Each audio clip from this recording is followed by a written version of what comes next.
Թեև ավելի փոքր գնաճ էր կանխատեսվել, ավելի վաղ, սակայն տեսնում ենք, որ այս գնաճը տարբեր ապրանքատեսակների վրա բարձրացել է Ես գնաճի վերաբերյալ մեկնաբանություն չեմ կարող տամ, բայց ես առաջ անգամ լսում, որ 7% գնաճ կա, անցած տարի գնաճը եղել է 1% շրջանակներում։ Հիմա ինչ կանա։ Հիմա չգիտեմ։ Ձեզանից չան հանգստացնում, դուք առօրյայում չեք զգում, որ Հայաստան առաջին անհրաժեշտության պարագաները շատ թանկացել են։ Դե տարբեր պարագաներ կարող են թանկանալ, մյուսները էժանանալ, վիճակագրական ծառայությունը ընդհանուր զամբյուղի գնաճի ցուցանիշներն է հրապարակում։ Նախարար, Հայաստանը 750 միլիոն դոլարի, ճիշտ եմ, եթե թիվը նշում, եվրոբոնդեր թողարկեց, ի տարբերություն 21 թվականի տոկոսադրույքներ 7.1% է։ Ինչու է այսքան բարձր տոկոսադրույքը եւ արդյոք ավելի բարձր բանով պարտք վերցնել ավելի ծանոթ է։ Իհարկե բարձր տոկոսով պարտք վերցնելը ավելի քիչ ձեռնտու է, քան ցածր տոկոսով, սա բարձր տրամաբանություն է։ Նախկինում,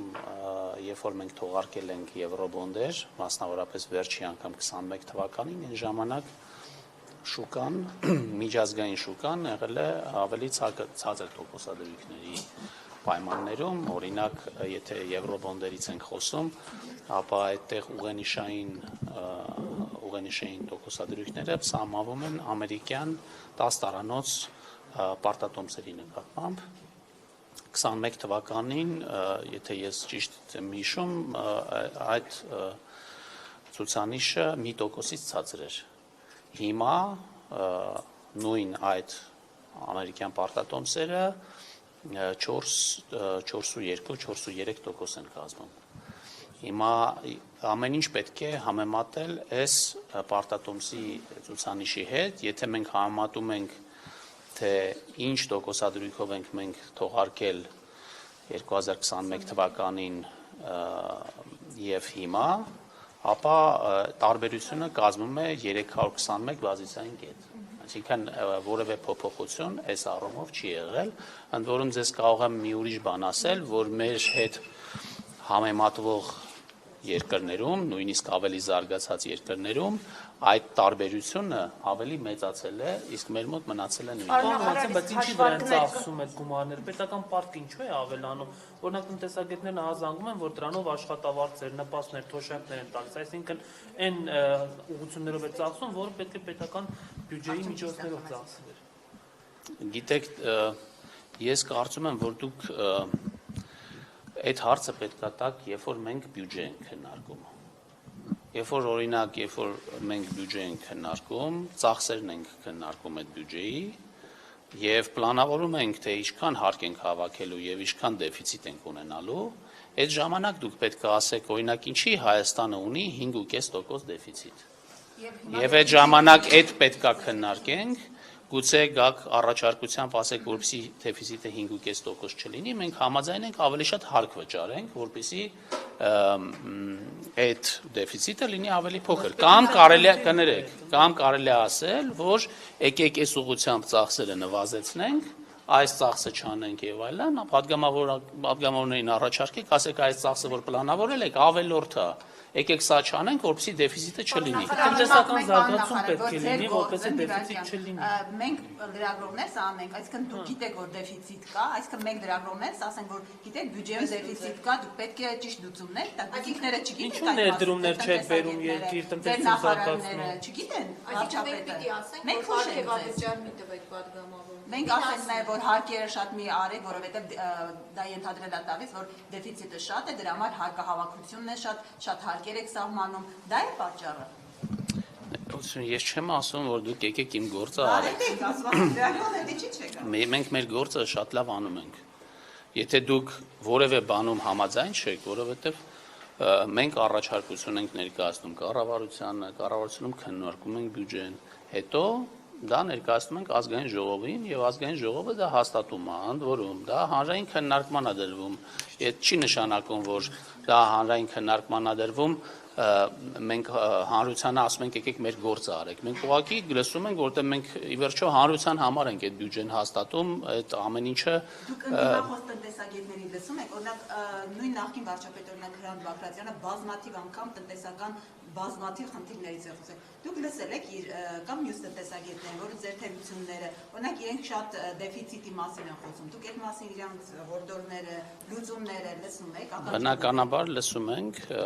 բայց իհարկե, եթե խելամիտ առաջարկներ լինում են, դրա մասին մտածում ենք, բայց ես ձեզ կարող եմ ասել, որ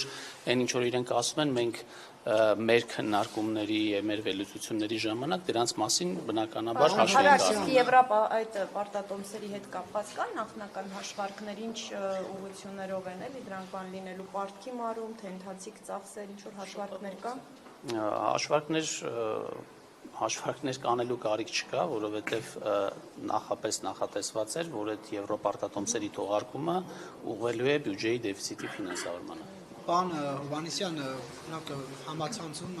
Արթուր Դանիելյանը, եթե չեմ սխալվում, նա նաև նախկինում ԿՊ-ի հետ կապ է ունեցել կամ նախաձեռնող խմբից է եղել, կճանաչեք։ Ասում էր, որ սա կապ ունի այս պարտատոմսերի թողարկումը խաղաղության պայմանագրի զիջումների հետ եւ ասում է, սա այն գինն է, որը ստացավ Հայաստանը, այսինքն զիջման դիմաց այդ պարտատոմսերը թողարկվեցին։ Այս մասով ինչ կարող եք ասել։ Ես կարծում եմ, որ արդեն ասվել է, որ խաղաղության պայմանագրով մենք որևէ զիջում չենք անում, սա երկկողմանի գործընթաց է, իսկ մնացած կոնսպիրոլոգիաներին չեմ կարող մեկնաբանել։ Պարոն նախարար, դուք թիմի անդամ եք, ինչպես եք գնահատում այս փուլում այդ համաձայնությունից հետո այս լարվածությունը արդեն 3 օր անընդմեջ Ադրբեջանը կրակոցների մեղադրանքները հնչեցնում, ինչ է կարծում, ինչու ինչ նպատակով է սա արվում։ Չեմ կարող ասել։ Բայց դուք մտահոգիչ չեք համարում այն, որ Հայաստանը իր ինքնիշխան տարածքում որևէ մեկին կանգնել չկանգնելու թույլտվություն տալ այլևս չի կարող, որովհետև Ալիևի հետ նման փաստաթուղթ է ստորագրել,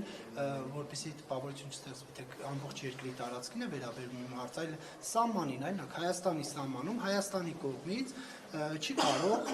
օրինակ բանը Եվրոդիտորդը այնտեղ կանգնել։ Սա մտահոգիչ չէ, սա ինքնիշխանության զիջում չի, ինչու պետք է Ճշնամական պետության ղեկավարի ցանկությամբ մեր երկրում մեր կողմից չկանգնեն իրենք սահմանին։ Ավելի ճշնամական չեն կանգնում, շրջում են ուղղակի։ Ես կարծում եմ, որ հիմա եթե դա երկկողմանի համաձայնություն է, հիմա Ադրբեջանն էլ իր ինքնիշխանությունն է մեզ զիջում։ Բայց որտեղ նրանք ինչ են սահմանից իրանք երտամ ես եք։ Հիմա կարող է մենք էլ չենք ուզենալու, որ մեր սահմանին որևէ մեկը լինի, եթե մենք դելիմիտացված սահման ունենք։ Բայց մինչև այդ ենք անելու է, պարոն Հովհաննիսյան, ասում ենք մինչև սահմանազատումը, բայց հետո համաձայնեցինք փաստաթղթի ստորագրումից հետո դա անել, ոչ թե սահման։ Եթե խաղաղության վերաբերյալ համաձայնություն կա, ապա ես կարծում եմ, որ այդ սահմանազատման գործընթացն էլ մինչև այդ շարունակվելու է։ Ստորագրվելու այդ խաղաթուղթը եւ դեռ դիտորդներ կմնան։ Ես հավատում եմ, որ ստորագրվելու է այդ համաձայնագիրը եւ հույս ունեմ հնարավորինս շուտ։ Եվ լինելու է խաղաղություն։ Ես շատ մեծ հույս ունեմ։